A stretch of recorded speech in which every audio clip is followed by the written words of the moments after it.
El tintineo de las copas de vino en el salón de fiestas se silenció de golpe cuando el padre de mi yerno me agarró con fuerza del brazo y me arrastró al centro del círculo de invitados elegantes.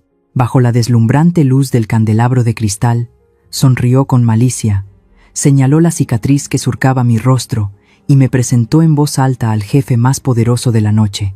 Les presento a la consuegra más vergonzosa de mi familia. Las risas cómplices de mi yerno resonaron, llenas de cobardía, pero la puñalada final vino de mi propia hija. No solo no salió a defenderme, sino que me miró con asco y susurró: ¡Qué vergüenza! Me quedé paralizada sobre el piso de mármol, con mi dignidad pisoteada sin piedad por las mismas personas a las que había sacrificado mi vida para proteger. Soy Beatriz Montero, y la historia que estoy a punto de contarte demostrará que nunca debes subestimar a una mujer por su apariencia desgastada, porque detrás de una fea cicatriz puede haber un aura que haría que todo un país se inclinara con respeto. Hoy se suponía que era el día en que felicitaría con orgullo a mi hija por la inauguración de su nueva mansión, pero en lugar de eso, estaba aquí, como una sucia mancha de tinta arruinando su pintura perfecta. Todavía recuerdo ese momento, cuando mis tacones de 10 años de antigüedad resonaron secos y fuera de lugar sobre el mármol. Me quedé plantada frente a la puerta de la mansión en Lomas de Chapultepec. Este es el mundo de los ricos, donde los altos muros separan a los de su clase de los trabajadores manuales como yo. Respiré hondo, tratando de calmar los latidos de mi corazón. El olor a perfume caro me invadió la nariz, opacando el fuerte olor a cloro que impregnaba mis manos callosas. Me pasé la mano por el pelo, cubriendo inconscientemente la cicatriz abultada que se extendía desde mi sien hasta mi mejilla izquierda. Aunque me había puesto una capa gruesa de maquillaje, la cicatriz todavía se veía áspera bajo la brillante luz del candelabro de cristal. La puerta se abrió, entré. El bullicioso ambiente se detuvo de repente. Las copas de vino dejaron de moverse. Todas las miradas curiosas se volvieron hacia mí. Miraron mi vestido pasado de moda, miraron mis zapatos gastados. Y lo más cruel de todo, se quedaron mirando fijamente mi rostro desfigurado. Los murmullos comenzaron a surgir como un enjambre de abejas. Me encogí, sintiéndome como una mancha de tinta negra que había caído sobre esta pintura perfecta. Busqué desesperadamente un punto de apoyo. Y allí estaba, Adriana, mi hija. Ella estaba en medio de la multitud, deslumbrante con un vestido color crema. Mi corazón se encogió de amor. La llamé suavemente por su nombre. Adriana se dio la vuelta, pero en lugar de una sonrisa, solo vi pánico en sus ojos. Se quedó atónita. Luego rápidamente giró la cara, fingiendo reír y hablar en voz alta con la persona que estaba a su lado. Su mano apretaba la copa de vino con tanta fuerza que sus nudillos se pusieron blancos. Dolor. La sensación de ser rechazada por la hija que parí dolía más que 1000 cuchilladas. Bajé la cabeza, tratando de contener las lágrimas de humillación. Tenía que irme de aquí. Intenté retroceder, buscando un rincón escondido detrás de una maceta, para escapar de las miradas de la gente. Pero ya era demasiado tarde. Una mano ruda me agarró del brazo, tirando de mí hacia atrás. Un fuerte olor a puros me golpeó. Era don Laureano, el padre de mi yerno. Me miró, con los ojos entrecerrados y llenos de burla. «Vaya, Beatriz, ¿por qué te escondes en un rincón? Ven aquí, don Laureano, por favor», susurré suplicante, pero no me soltó. Laureano me arrastró al centro de la sala de estar, justo debajo de la luz más brillante, donde no tenía dónde ocultar mi fealdad. Todos los ojos se volvieron a centrar en mí. Mi cara ardía, mis manos y pies temblaban. Frente a nosotros había un hombre de pelo plateado con un aire imponente. El señor Alejandro Valdés, el invitado VIP más importante de la noche. Laureano me empujó frente al señor Valdés y luego sonrió. Una sonrisa torcida y malévola. Se aclaró la garganta y anunció a voz en cuello: «Señor Valdés, esta es la señora Beatriz, la consuegra más vergonzosa de mi familia». Su carcajada resonó, rasgando el aire. Se reía con todo el cuerpo. Satisfecho de pisotear mi dignidad, me quedé helada. Miré a Álvaro, mi yerno. Estaba de pie junto a su padre, riéndose también. Una risa cobarde. Desesperada, miré a Adriana, pensando: «Hija, defiéndeme». Adriana estaba allí, a unos pasos de mí. Mantenía la cabeza gacha, Sus hombros temblaban. Luego susurró algo. Pero en ese silencio mortal, escuché cada palabra con claridad. ¡Qué vergüenza! Esas 2 palabras me derrumbaron por completo. El espacio a mi alrededor pareció congelarse. La humillación me rodeó, hundiéndome en un abismo oscuro. Me quedé sola, sintiendo la mirada inquisitiva del señor Valdés, clavada en la cicatriz de mi rostro. Quería huir, quería desaparecer de este mundo cruel, pero mis pies se sentían como si estuvieran hechos de plomo, pesados. En ese instante en que el tiempo pareció detenerse, todo a mi alrededor se volvió borroso. Las risas burlonas, el tintineo de las copas, el fuerte olor a perfume, todo se desvaneció. Mi mente viajó en el tiempo, 30 años atrás. También había una multitud a mi alrededor, pero no para burlarse. Ese día, gritaban mi nombre con un fervor apasionado. ¡La Gacela! ¡La Gacela! Ese era mi apodo, La Gacela. Beatriz Montero, la mujer más rápida de México.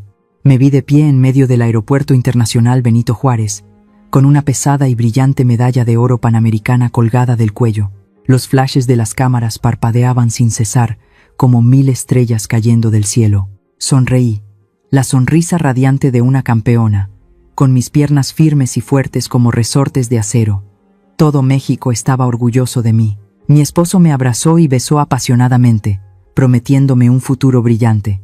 La vida en ese momento parecía que no podía ser más perfecta. Mantuve la cabeza en alto, creyendo que podía competir incluso con la muerte y ganar.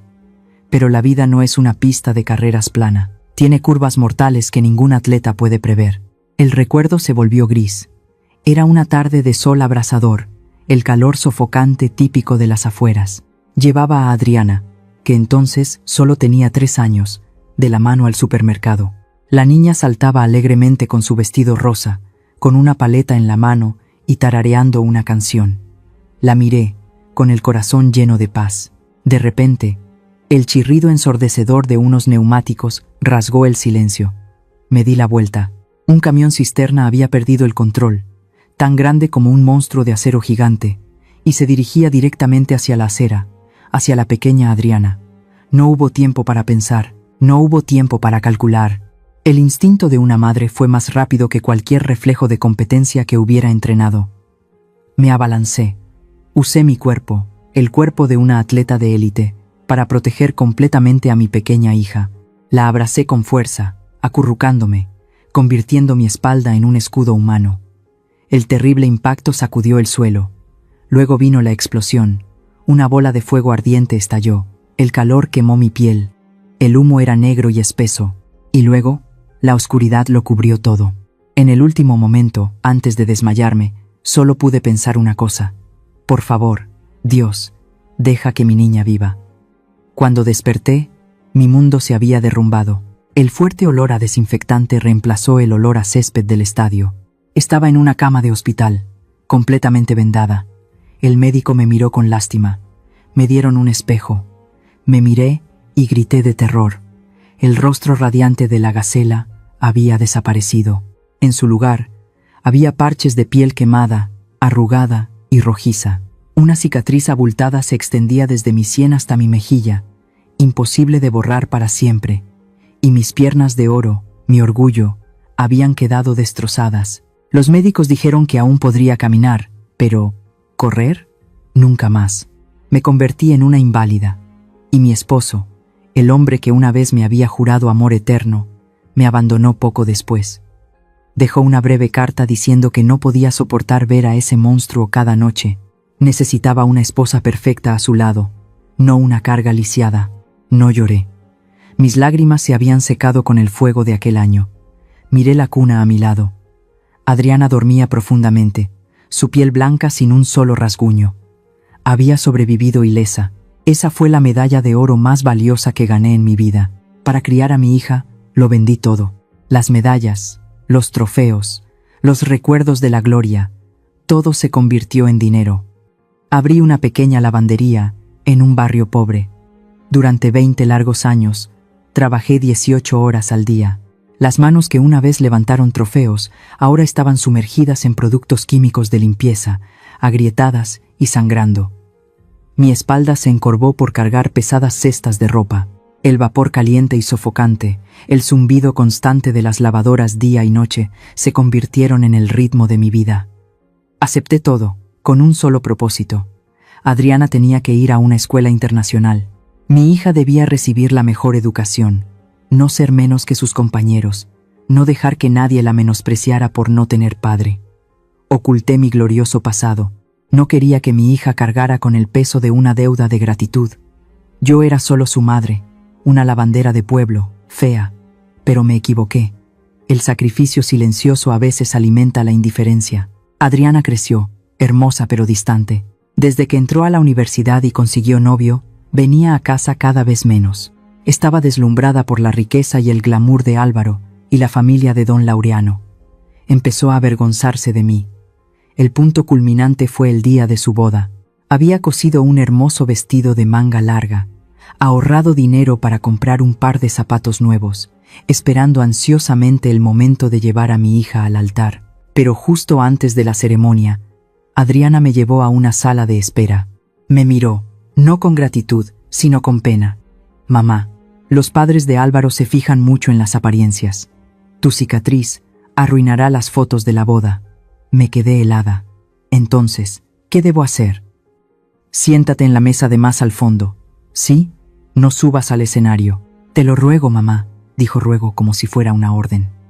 Miré a la hija a la que había protegido con mi propia vida, que ahora quería excluirme del momento más importante de su vida por miedo a pasar vergüenza. Mi corazón, que ya se había roto por el accidente de hacía años, ahora se hizo cenizas. Me tragué las lágrimas y asentí. Está bien, si es lo que quieres. Ese día, me senté en el rincón más oscuro del salón, viendo a mi hija sonreír radiante junto a la familia de su esposo, recibiendo felicitaciones sin su madre a su lado. Yo era como una sombra de más, una mancha que debía ocultarse. El doloroso hilo de mis recuerdos fue interrumpido de repente por una mano cálida y seca que tocó suavemente mi hombro. No era el agarre brusco de don Laureano. Abrí los ojos, parpadeando, volviendo a la cruda realidad bajo el espléndido candelabro. El señor Alejandro Valdés estaba parado justo frente a mí. No se estaba riendo. En los ojos profundos de ese hombre poderoso no había ni una pizca del desprecio que yo temía. En cambio, dio un paso atrás. Se ajustó la solapa de su saco y lentamente inclinó la cabeza profundamente ante mí. Una reverencia de máximo respeto, un gesto de honor que pensé que nunca más en mi vida volvería a recibir. El ruidoso salón de repente se quedó en completo silencio. La música suave pareció detenerse. Todas las miradas se clavaron en nosotros, atónitas, confundidas. Don Laureano se quedó con la boca abierta, la sonrisa burlona en su rostro se torció y se congeló como una estatua de cera defectuosa. El señor Valdés se enderezó. No miró a Laureano, pero su voz resonó, firme y fría, como el martillo de un juez golpeando la mesa. «Qué interesante, señor Laureano. Parece que no sabe quién está frente a usted». Laureano tartamudeó. El sudor comenzaba a brotar en su frente. «Señor, ella es solo». «Silencio». El señor Valdés lo interrumpió con una voz suave pero autoritaria, que hizo callar a Laureano. Se volvió hacia mí. Su mirada se suavizó. Tomó suavemente mi mano derecha, mi mano áspera, agrietada y llena de callos por el cloro y el trabajo duro. La sostuvo con firmeza, sin ningún asco, y la levantó en el aire, como si estuviera levantando un trofeo de campeón.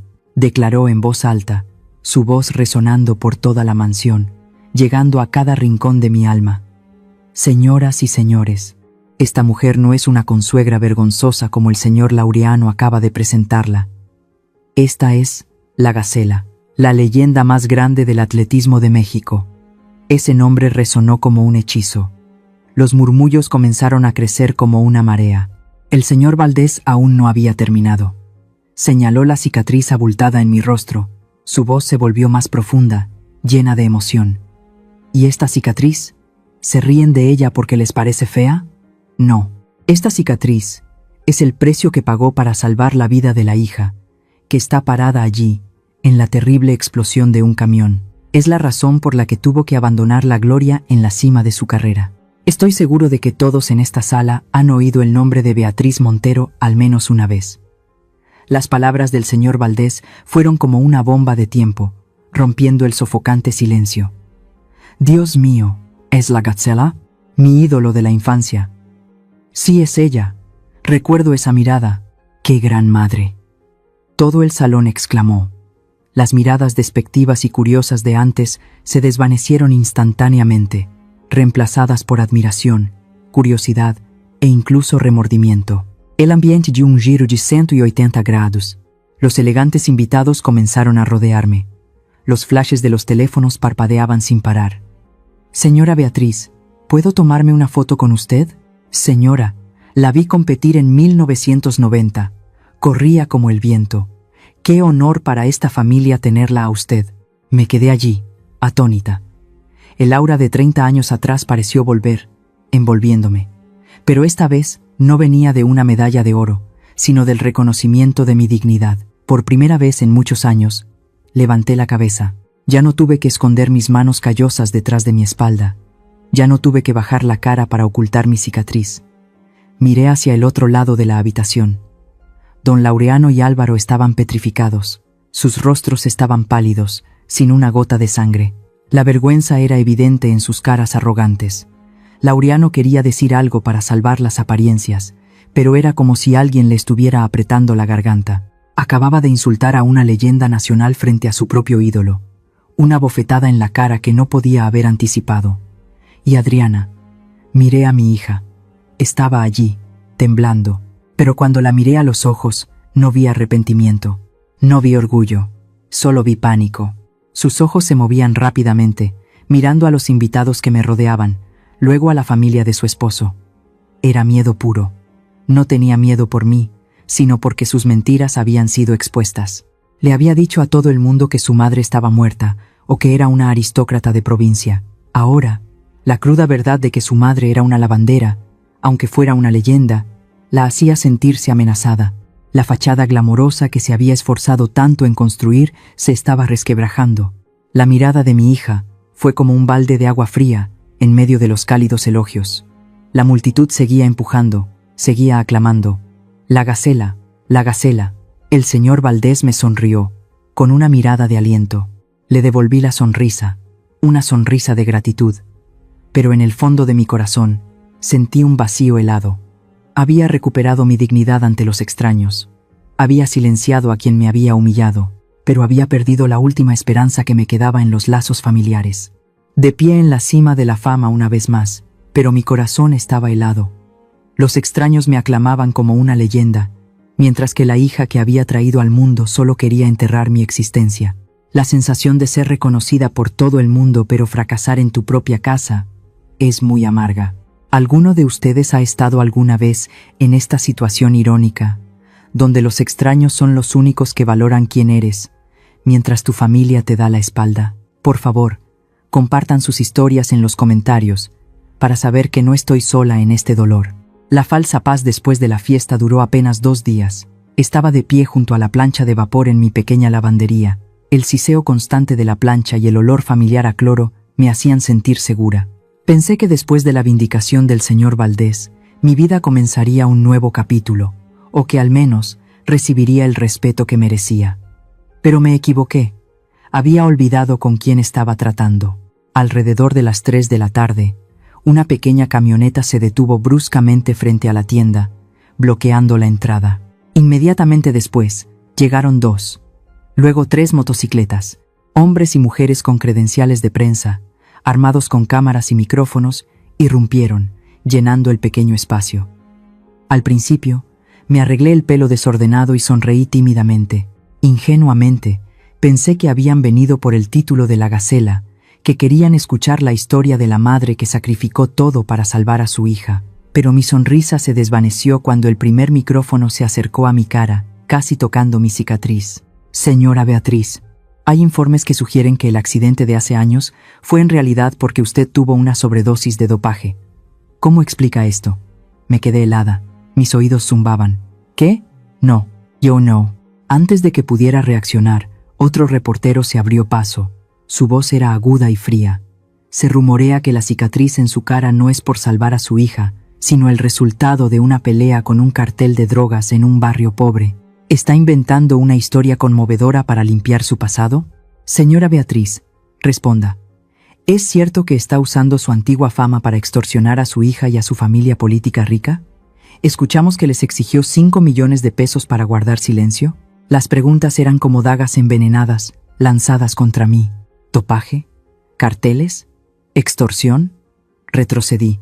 Mi espalda chocó contra una lavadora que vibraba violentamente. Se me hizo un nudo en la garganta. ¿De quién estaban hablando? Esa no era yo. Miré las caras ansiosas, sedientas de escándalo frente a mí. No querían la verdad. Querían una presa. Y yo sabía quién era el cazador. La imagen del rostro enrojecido de don Laureano, su sonrisa torcida, apareció en mi mente. Él. Fue él. Seguramente temía que mi prestigio después de la fiesta afectara su candidatura a la presidencia del Fondo Deportivo. No podía permitir que una consuegra pobre lo eclipsara, así que usó su dinero para comprar a los medios, convirtiéndome de una heroína en una estafadora despreciable y adicta. Mató 2 pájaros de un tiro, me derribó y se hizo la víctima de una extorsión para proteger el honor de su familia. Fuera. Lárguense de aquí ahora mismo, grité, agarrando una escoba para ahuyentar a la multitud. Retrocedieron mientras tomaban fotos sin parar, capturando mi imagen, despeinada y furiosa como una loca. Justo el guión que querían. Cuando los reporteros se dispersaron, dejándome derrumbada en el frío suelo, ya había anochecido. Cerré temblorosamente la puerta de la tienda, echando 3 cerrojos como si quisiera bloquear al mundo entero. Me senté en la oscuridad, mirando el teléfono fijo. Esperaba una llamada. No del señor Valdés, sino de mi hija. Adriana seguramente sabía que todo esto era una mentira. Ella estuvo allí. Era un testigo vivo. Llamaría para consolarme, o al menos para indignarse conmigo. El teléfono sonó. Mi corazón latió con fuerza. Levanté el auricular. Mi voz temblaba. «Hola, Adriana, hija». Al otro lado de la línea hubo una respiración agitada, luego un grito agudo que rasgó el silencio. «Mamá, ¿qué diablos has hecho?». Me quedé atónita. «¿Qué dices?». «Yo, la prensa». «No me hables de la prensa», gritó Adriana, su voz quebrada por la ira, sin rastro de preocupación por mí. «¿Por qué dejaste que las cosas llegaran tan lejos? Sabes que mi suegro tuvo que dar una conferencia de prensa de emergencia hoy. Las acciones de la empresa de Álvaro se están desplomando por tu culpa». «Pero Adriana, me acusaron de dopaje, dijeron que era una delincuente». Mis lágrimas comenzaron a brotar. «Tú sabes la verdad, sabes que te salvé». «¿De qué sirve la verdad ahora?», me interrumpió, fría y cruel. «La gente solo cree lo que lee. ¿Quieres que me muera? ¿Quieres que me echen de la casa de mi esposo? ¿Que pierda toda mi dignidad? ¿Por qué no seguiste viviendo en silencio como antes? ¿Por qué tienes que aparecer y arruinar mi vida?». Sostenía el auricular. Mi mano temblaba violentamente. Sentí como si alguien hubiera metido la mano en mi pecho y aplastado mi viejo corazón. La hija por la que me había lanzado a las llamas para salvar. La hija por la que había sacrificado mis piernas, mi belleza, mi juventud para criar. Ahora me preguntaba por qué no seguía siendo una sombra silenciosa para proteger su falso glamour. «Adriana, soy tu madre», susurré débilmente. «Si me quieres, por favor, no digas nada más. No veas a nadie más. Sería mejor si desaparecieras». El sonido seco del teléfono al colgar resonó. Luego, un tono de línea largo e interminable. Me quedé sentada allí, la oscuridad envolviendo la pequeña habitación. La cicatriz en mi mejilla palpitaba de dolor, pero el dolor en mi corazón era el verdadero infierno. Me di cuenta de que el cuchillo más afilado no era la pluma de los reporteros, ni las sucias artimañas de don Laureano. La puñalada más mortal, que acababa de clavarse en mi corazón, vino de la mano de la hija que más amaba. Los días posteriores a esa fatídica llamada, mi mundo se derrumbó por completo. Esta mañana temprano, cuando levanté la pesada cortina metálica, lo primero que vi fue un desastre de pintura roja. Alguien había arrojado bolsas de pintura contra el escaparate de mi lavandería. Unas palabras garabateadas, chorreando como sangre fresca. «Estafadora». Me quedé paralizada.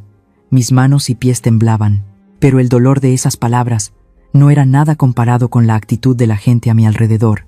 La señora Marta, que vende tacos en la esquina y a quien saludaba todas las mañanas, ahora me vio y se dio la vuelta, metiendo apresuradamente a sus hijos en la casa, como si yo fuera una apestada. El zapatero de al lado, que solía elogiar mi trabajo duro, ahora se reunía con otros, señalándome y susurrando.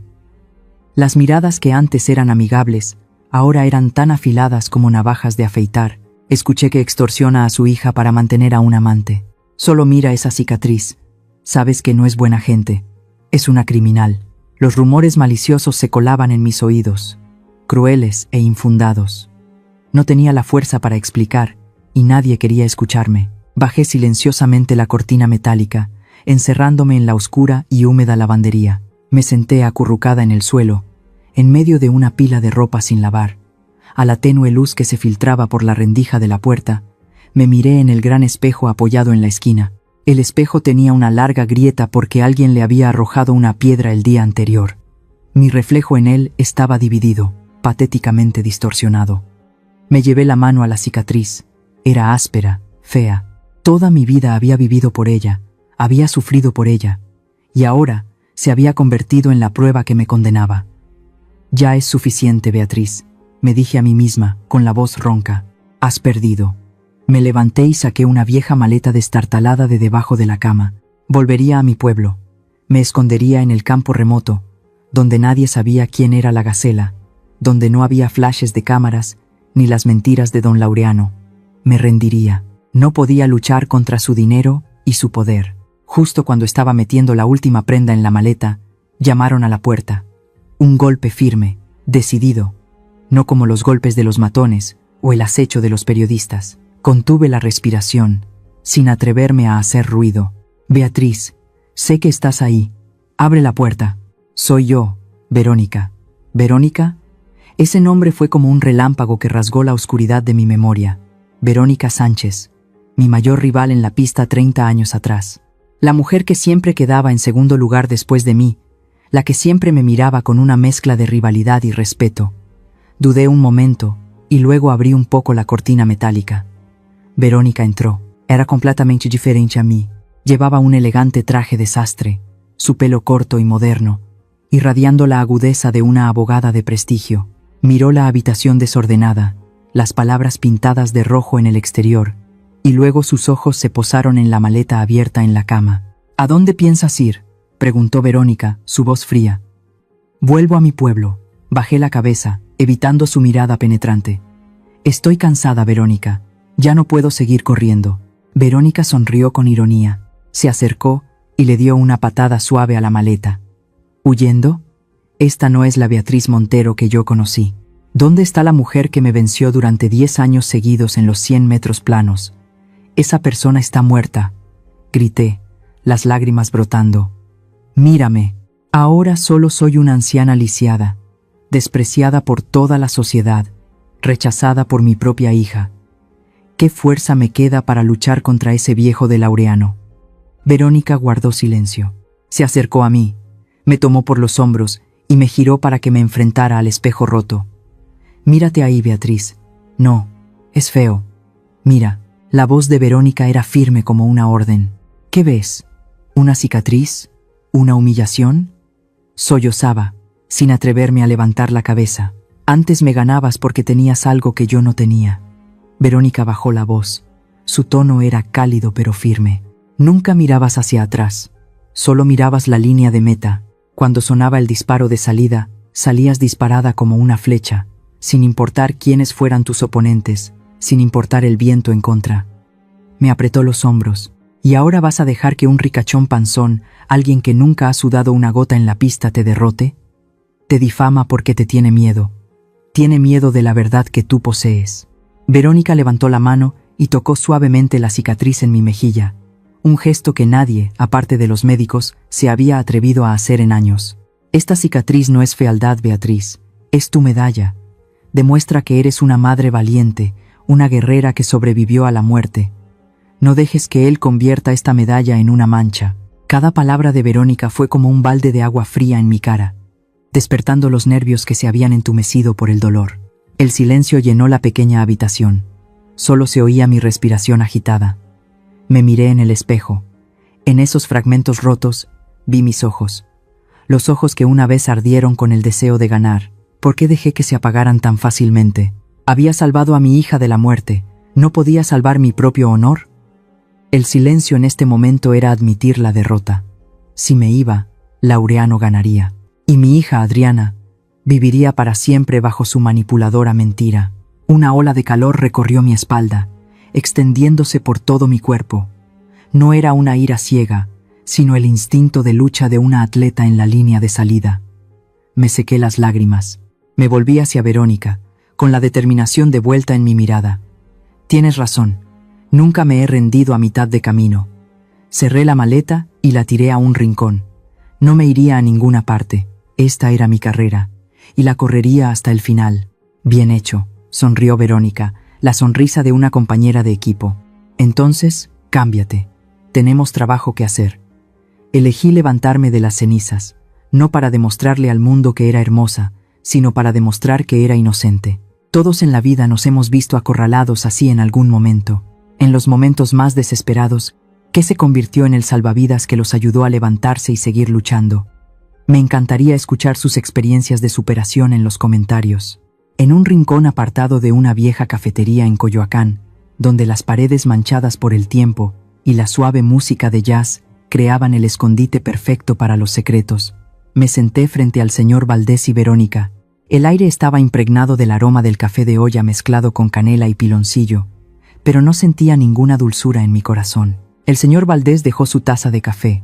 Su expresión era seria, muy diferente a la jovialidad del otro día. Me miró directamente, su voz era profunda. Señora Beatriz, iré directo al grano. No solo quiero ayudarla a recuperar su honor, necesito que me ayude a desenmascarar a un criminal. Fruncí el ceño, apretando mi pañuelo. ¿Se refiere a don Laureano? Exactamente, asintió el señor Valdés. Hace tiempo que sospecho que Laureano malversa fondos públicos. El Fondo Deportivo Nacional, del cual aspira a ser presidente, tiene un capital enorme. Ha utilizado muchos trucos contables para encubrirlo, pero huelo el dinero sucio. Por eso he estado retrasando su nombramiento, lo que lo ha vuelto loco y lo ha llevado a hacer todo lo posible por ganarse mi favor, incluyendo la organización de esa lujosa fiesta de inauguración. Verónica continuó, abriendo una delgada carpeta sobre la mesa. Tenemos a gente investigando de forma independiente. Sin embargo, Laureano es un zorro viejo. Es extremadamente cauteloso con los extraños, pero tiene un punto débil fatal. ¿Qué punto débil?, pregunté. Su arrogancia. Verónica me miró, con ojos agudos. Menosprecia a las mujeres y especialmente a usted. A sus ojos, usted es solo una lavandera pobre e ignorante.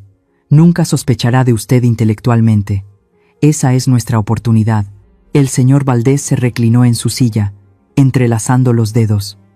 Su misión es encontrar una manera de acercarse a la familia de su hija. Observe, escuche, cualquier documento, cualquier conversación inusual. Necesitamos una pista interna para conectar las pruebas. ¿Puede hacerlo? Guardé silencio. En mi mente, apareció la imagen de la carrera de 400 metros con vallas. Esto no era una simple competencia de velocidad, sino un duelo de ingenio. Laureano era como un obstáculo enorme, y tenía que encontrar la manera de superarlo sin que él se diera cuenta. El instinto de lucha de una atleta despertó en mí, pero esta vez no con músculos, sino con paciencia y observación. Lo haré, respondí con voz firme. Por mi hija. 2 días después, puse en marcha el plan. No fui como alguien que busca justicia, sino que volví bajo la apariencia de una madre de pueblo, suplicando por el amor de su hija. Llevaba una pequeña olla con tamales calientes, el platillo que Álvaro había elogiado cuando empezó a salir con Adriana. Llegué al lujoso edificio de apartamentos de mi hija y su esposo a mediodía, cuando había poca gente. Como esperaba, el corpulento guardia de seguridad me detuvo en la entrada. Oiga, señora, ¿a dónde va? No se permite la venta ambulante en esta zona. Me incliné, fingiendo sumisión. Señor, soy la suegra del joven Álvaro del piso 15. Les traigo algo de comer. ¿Suegra? El guardia me miró de arriba abajo, sus ojos llenos de sospecha al ver mi cicatriz y mi ropa vieja. Ya llamó a los dueños. Sin confirmación, tendrá que irse a otro lado. Me despidió con la mano como si estuviera espantando a una mosca. Fingí retroceder, con aire asustado, pero en realidad mis ojos estaban escaneando rápidamente el vestíbulo principal y el estacionamiento exterior junto al edificio. Justo cuando estaba a punto de darme la vuelta para encontrar un mejor punto de observación, un familiar y lujoso coche negro se acercó, deteniéndose justo en la entrada VIP. Era el coche de don Laureano. Rápidamente me escondí detrás de una gran columna de concreto. Mi corazón latía con fuerza. La puerta del coche se abrió. Laureano bajó, con una expresión furiosa, y el que salió del asiento del conductor fue Álvaro, mi yerno. Se veía demacrado, con la barba crecida, muy diferente a su habitual aspecto pulcro. Padre e hijo se quedaron hablando junto al coche, sin darse cuenta de mi presencia a lo lejos. Debido a la distancia, al principio no podía oír lo que decían. Solo veía a Laureano gesticulando. Con la cara roja de ira, entrecerré los ojos, usando la misma concentración intensa de cuando esperaba el disparo de salida. Me acerqué un poco más, escondiéndome detrás de una hilera de arbustos cuidadosamente podados. Los gritos se hicieron más fuertes. «¡Eres un inútil!», rugió Laureano. Entonces se escuchó un sonido agudo. ¡Zas! Laureano le dio una tremenda bofetada a Álvaro en la cara. El golpe fue tan fuerte que las gafas de Álvaro salieron volando. Mi yerno se tambaleó, se llevó la mano a la mejilla y bajó la cabeza sumisamente, sin atreverse a defenderse. Laureano no se detuvo, volvió al coche, sacó una gruesa carpeta azul y se la arrojó a Álvaro. Los papeles se esparcieron, cayendo por el suelo de baldosas. Señaló a su hijo en la cara. Su voz era un siseo, lo suficientemente fuerte como para que yo escuchara cada palabra. «Llévaselos. Dile a tu mujercita que los firme ya, o nos hundimos todos, ¿entendiste? Si ella no se convierte en la representante legal de estos papeles para mañana, tú y yo nos pudriremos en la cárcel». Álvaro se arrodilló torpemente para recoger cada papel. Sus manos temblaban incontrolablemente. El viento sopló con fuerza. La portada de un archivo voló hacia los arbustos donde yo estaba escondida. Contuve la respiración y observé. Álvaro corrió tras ella para atraparla. En el breve momento en que el papel estuvo en el suelo, a solo unos metros de mí, mis ojos agudos, los mismos que una vez midieron cada milímetro en la pista, lograron ver las palabras en negrita en el título: Acta de transferencia de responsabilidad legal y financiera. Y debajo, en la sección representante responsable, el nombre estaba impreso en grande y claro: Adriana Montero. Me estremecí. Un escalofrío recorrió mi espalda. Álvaro recogió el papel, lo metió apresuradamente en la carpeta y corrió tras su padre hacia el ascensor. Me quedé petrificada detrás de los arbustos, todavía sosteniendo la olla con los tamales ya fríos. Todo estaba claro. La lógica del caso apareció ante mis ojos, tan nítida como la línea de meta. Laureano no solo estaba malversando, estaba preparando un chivo expiatorio, y ese chivo expiatorio era mi hija. Estaba obligando a Adriana a firmar documentos de transferencia de responsabilidad, convirtiéndola en la única responsable de todas sus irregularidades financieras. Si el escándalo estallaba, Laureano saldría libre, y Adriana, mi ingenua y ciega hija, sería la única en ir a la cárcel. Nos hundimos todos. Las palabras de Laureano resonaron en mi cabeza. Estaba dispuesto a sacrificar a su nuera para protegerse a sí mismo y a su hijo. Me di la vuelta y salí rápidamente del complejo de apartamentos. Mi corazón latía desbocado, no por miedo por mí misma, sino por el terror que se cernía sobre mi hija. Pero mezclado con ese miedo, había una extraña claridad. Ahora tenía un objetivo. Ya no corría sin rumbo. Sabía dónde estaba mi oponente y qué arma tenía en sus manos. Después de esa noche, no busqué a Adriana. En ese momento, estaba cegada por el miedo y la codicia. Mi objetivo era el más débil, el que también estaba atrapado como un rehén en su propia familia: Álvaro. Había observado su rutina. Todas las noches, después de salir de la oficina, Álvaro no iba directamente a casa, sino que iba a un bar barato en la Roma Norte, bebía hasta emborracharse, y luego se tambaleaba hasta el estacionamiento. Se estaba torturando a sí mismo. Un hombre atormentado por la culpa es el eslabón más débil. Esa noche, lo esperé. El estacionamiento subterráneo era húmedo y frío, iluminado solo por la tenue luz amarilla de unas pocas bombillas viejas. El aire estaba cargado de olor a gasolina y polvo. Me paré en la oscuridad detrás de una gran columna de hormigón, mi corazón latiendo como un tambor de guerra. Ya no era la madre de pueblo que llevaba comida. Esta noche era una guerrera. 10 de la noche. La figura alta y desgarbada de Álvaro salió tambaleándose del ascensor. Su rostro estaba demacrado, sin afeitar. Su traje de diseñador arrugado. No parecía un ejecutivo exitoso, sino alguien al borde de la bancarrota. Justo cuando Álvaro estaba metiendo la llave en la puerta de su coche, salí de las sombras. Álvaro se sobresaltó, se dio la vuelta bruscamente. Sus ojos se abrieron de par en par con horror al verme. «¿Usted? ¿Qué hace aquí?», tartamudeó, retrocediendo un paso, su espalda chocando contra el coche. Me acerqué, sin suplicar, sin llorar. Lo miré directamente a sus ojos aterrorizados. Mi voz era firme y fría como el acero. «No estoy aquí para culparte. Estoy aquí para darte una salida». «¿Una salida? ¿De qué está hablando? No finjas más, Álvaro. Vi a tu padre golpearte. Vi la carpeta con el nombre de Adriana. Lo sé todo. Laureano está convirtiendo a tu esposa en un chivo expiatorio para que cargue con todos sus crímenes. Y tú, cobardemente, lo estás ayudando». El rostro de Álvaro cambió. Su falsa dureza se hizo añicos. Se deslizó hacia el suelo, sentándose en el piso sucio. Se llevó las manos a la cabeza. Su pelo antes brillante ahora estaba despeinado.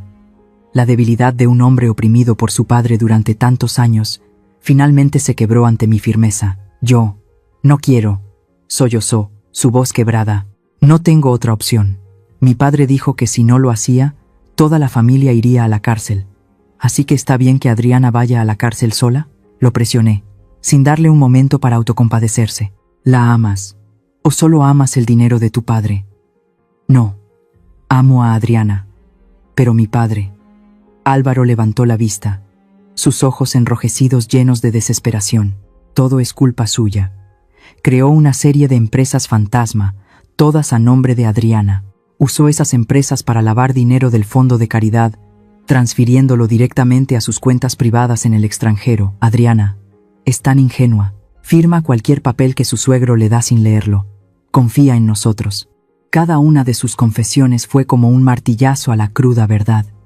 Ya lo sospechaba, pero escucharlo de la boca de mi propio yerno hizo que la ira me subiera a la garganta. «Si esto sale a la luz», continuó Álvaro, su voz llena de miedo, «Adriana será la única legalmente responsable. Todas las firmas son de ella. Mi padre se lavará las manos». Miré al hombre acurrucado a mis pies, sintiendo una mezcla de ira y lástima. Él también era otra víctima de la tiranía de Laureano. «Si de verdad estás arrepentido», dije, mi voz lenta y clara, «coopera conmigo. Proporciona las pruebas. Prometo que pediré al tribunal una sentencia reducida para ti. Esta es la única oportunidad que tienes para salvar a tu esposa y a tu propia conciencia». En ese momento, el viejo teléfono en mi bolsillo vibró.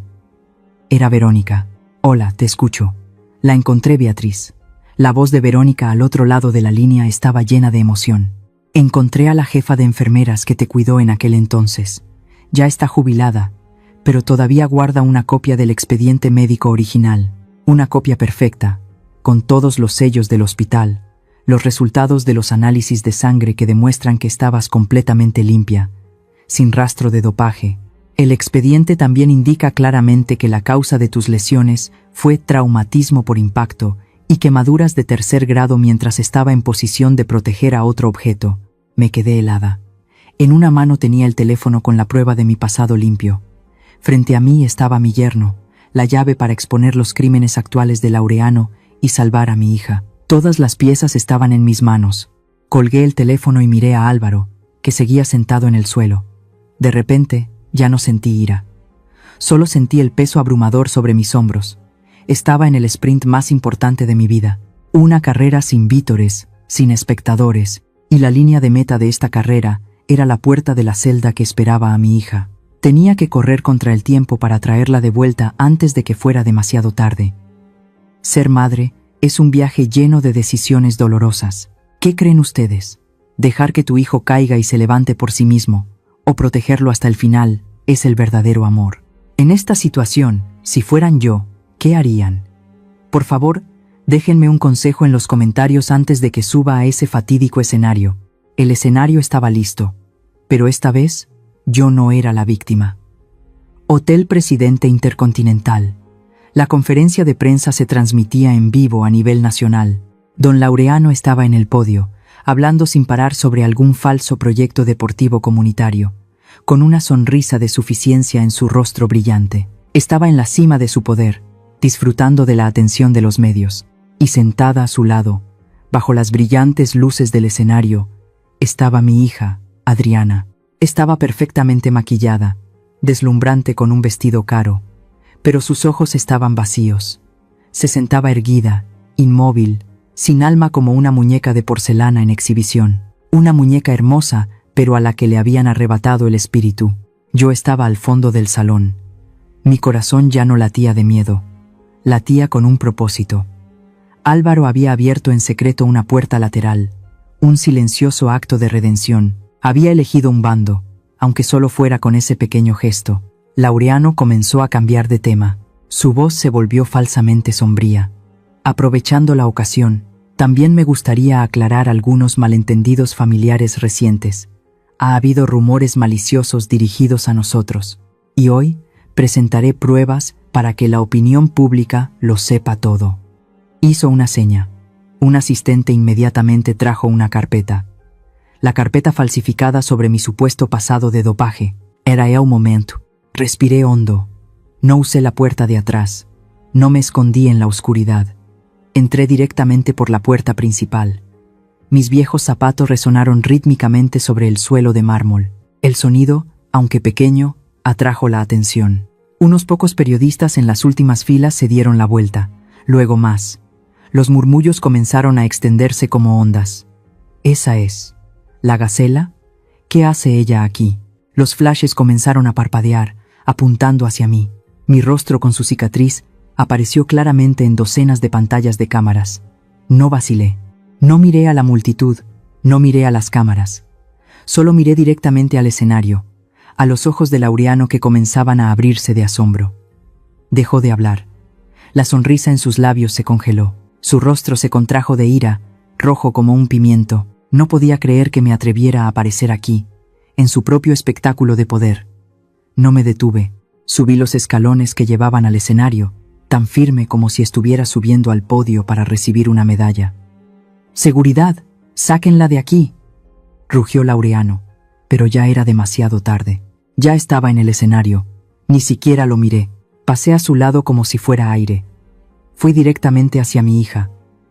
Adriana me miró. Sus labios temblaban. En sus ojos sin alma, vi un destello de miedo. No dije nada. En silencio, con decisión, puse 2 carpetas sobre la mesa frente a ella. Una de color amarillo viejo, una de color azul nuevo. La carpeta amarilla era mi expediente médico de antaño, la prueba del amor incondicional de una madre. La carpeta azul eran las pruebas de lavado de dinero que Verónica y el señor Valdés habían reunido, la prueba de la crueldad de un estafador. Todo el salón contuvo la respiración. Todas las cámaras nos apuntaban directamente. Me incliné, acercándome al micrófono que ya estaba encendido en la mesa de Adriana. No grité. No lloré. Mi voz resonó, fuerte, clara y firme, lo suficientemente alta para que todo México la escuchara. Adriana, te salvé una vez con todo mi futuro. Hice una pausa, mirando directamente a los ojos de mi hija. Hoy, he venido a salvarte de nuevo. Luego dije la última frase, la que decidiría el destino de todos nosotros. Pero esta vez, tienes que elegir tú, ser la cómplice de un estafador o ser la hija de una madre honesta. Terminé de hablar, di un paso atrás y me crucé de brazos. Todo el peso del mundo cayó sobre los delgados hombros de Adriana. El aire se volvió denso, sofocante. La había acorralado, destrozando su fachada glamorosa, obligándola a madurar en este momento fatídico. ¡Seguridad! ¡Saquen a esta loca de aquí ahora mismo! Laureano rugió como una bestia herida. Su voz se quebró de rabia. 2 corpulentos guardias de seguridad comenzaron a avanzar hacia el escenario. Pero Laureano sabía que su verdadera arma no era la fuerza bruta. Se giró bruscamente hacia Adriana. Sus ojos se entrecerraron hasta convertirse en una línea, lanzando una mirada tan fría como una daga. Una mirada sin palabras que lo decía todo. Amenaza, advertencia y un recordatorio de lo que perdería si se atrevía a traicionarlo. Adriana tembló incontrolablemente. Su mano temblorosa tocó las 2 carpetas sobre la mesa. Las miró como si fueran 2 serpientes venenosas. Su fachada arrogante y fría se había hecho añicos por completo, revelando un alma desgarrada por dentro. Sus ojos se movieron de un lado a otro, buscando una salida. Miró a su esposo. Álvaro estaba en una esquina del escenario, con la cabeza gacha, los hombros caídos en señal de impotencia. No se atrevía a mirar a su esposa, no se atrevía a mirar a su padre, y mucho menos a mí, un cobarde hasta el final. Miró a su suegro. El rostro de Laureano estaba rojo, distorsionado por la furia. En él solo vio tiranía y crueldad, ni una pizca de afecto. Y finalmente me miró a mí. Yo estaba allí, en silencio. No lloré, no supliqué, solo la miré, con los ojos de una madre. Una mirada de perdón, pero firme. Una mirada que decía: no importa lo que elijas, seguiré aquí, pero espero que elijas lo correcto. La cicatriz abultada en mi rostro, la que una vez le había dado asco, ahora, bajo las luces del escenario, parecía contar una historia de valentía y sacrificio. Algo en los ojos vacíos de Adriana comenzó a cambiar. Por un momento, la cáscara de la dama rica se resquebrajó, y volví a ver la imagen de mi pequeña hija de antaño. El recuerdo de las tardes en que horneábamos juntas, el recuerdo de las noches en que me quedaba despierta frotándole ungüento cuando tenía fiebre, el recuerdo de los abrazos apretados en la puerta de la escuela. Todo volvió de repente, tan poderoso como una tormenta. Las dulces mentiras de la familia de su esposo se derrumbaron de golpe. Este lujo se había construido sobre el sudor, las lágrimas y el honor de su madre. Esta riqueza era una jaula de oro, y ella había entrado voluntariamente en ella durante demasiado tiempo. Adriana respiró hondo. El temblor desapareció. Se puso de pie de un salto. Un acto decisivo que sobresaltó a todo el salón.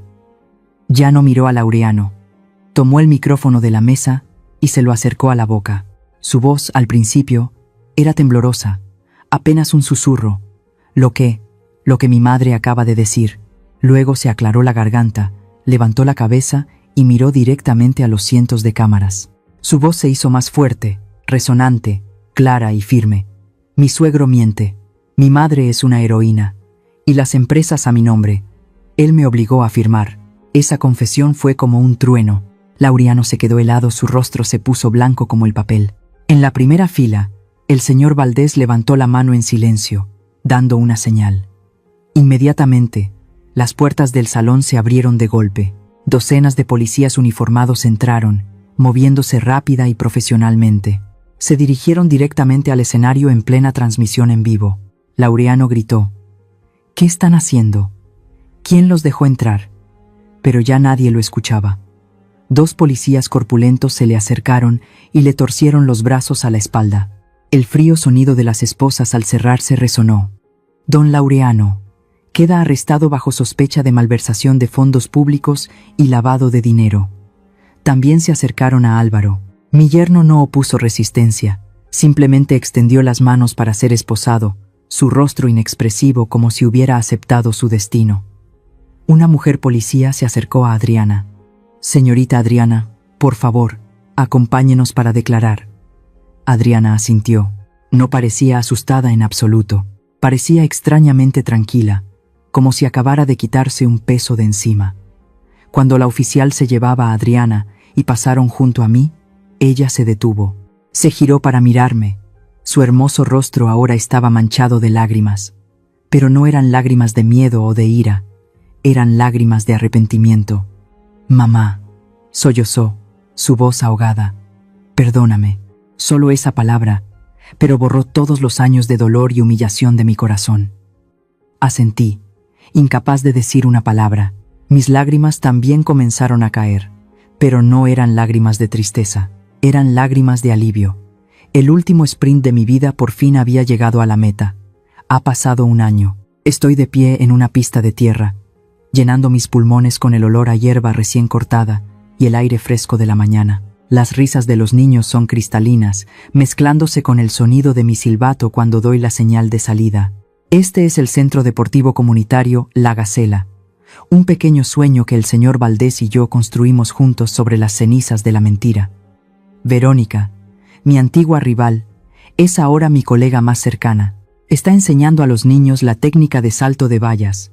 Su voz es aguda pero llena de paciencia.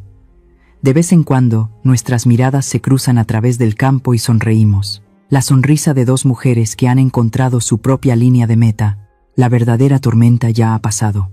Don Laureano recibió una sentencia de 20 años de prisión por malversación y lavado de dinero. Un final merecido para su arrogancia y codicia. En cuanto a Álvaro, después de recibir la carta de reducción de sentencia que le prometí, recibió una condena más leve. Hace unos meses, vino a mi antigua lavandería, inclinó la cabeza para agradecerme y luego se fue de la ciudad en silencio, a otra provincia, para trabajar como obrero de la construcción, para empezar una nueva vida. Y Adriana, ella ha superado el ojo del huracán. Después de un período de investigación, gracias a su cooperación en la denuncia y su sincera confesión, recibió una sentencia suspendida. El divorcio fue rápido, lo perdió todo, perdió la mansión, el coche de lujo, los vestidos de diseñador y los viajes caros. Pero a cambio, se encontró a sí misma. Ahora trabaja como mesera en una pequeña cafetería en San Ángel. El trabajo es duro, el salario es bajo, pero nunca he visto la sonrisa de mi hija tan serena y genuina. Ya no tiene que esforzarse por complacer a nadie, ya no tiene que llevar la máscara de la falsedad. El sol comienza a ponerse, tiñendo de dorado las copas de los jacarandás. Es la hora. Me despido de Verónica y los niños y tomo el autobús a la cafetería donde trabaja Adriana. La veo en cuanto entro. Lleva un delantal marrón, el pelo recogido en un moño ordenado, limpiando mesas rápidamente. Al verme, sus ojos se iluminan. Su sonrisa ya no es forzada, sino radiante como el sol de la tarde. Mamá, espérame un momento, ya casi termino mi turno.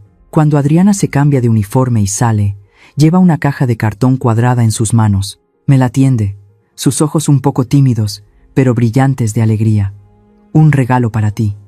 Es con mi primer sueldo. Abrí la caja. Dentro había un par de zapatillas para correr completamente nuevas, blancas con detalles en azul, increíblemente ligeras. Se me hizo un nudo en la garganta. Hacía tantos años que no me atrevía a pensar en comprar unas zapatillas nuevas para correr. Este par de zapatillas no era solo un regalo. Era comprensión, era la disculpa más sincera, era el reconocimiento de mi hija a mi pasado y mi presente. No le di las gracias, simplemente la abracé, un abrazo fuerte, para compensar los años de distancia y dolor. Mi hija y yo caminamos juntas por las antiguas aceras de la Ciudad de México. El último resplandor del atardecer era brillante, iluminando las paredes cubiertas de bugambillas de todos los colores. Caminé junto a mi hija, ya no con la cabeza gacha, ya no usando mi pelo para ocultar la cicatriz. Todavía estaba allí, abultada y áspera, pero ya no la sentía como una carga. Era parte de mí, era el mapa de mi vida. Sonreí, sintiéndome ligera, tan en paz como en los días en que volaba sobre la pista de carreras. Mi historia termina aquí. Mirando hacia atrás, no siento rencor, solo gratitud por las duras lecciones que la vida me ha enseñado. Quiero compartir algunas cosas con ustedes, los que me han escuchado. Una lección para las madres. El amor por los hijos es un instinto, pero el sacrificio ciego es una mala elección. Amamos a nuestros hijos, pero eso no significa que debamos borrarnos a nosotras mismas. Enséñenles el valor del trabajo honesto y la autoestima, en lugar de tratar de proveerles una vida material que está más allá de sus posibilidades. No teman poner límites, porque antes de ser madres, también somos seres humanos que merecemos respeto. Una lección para los hijos.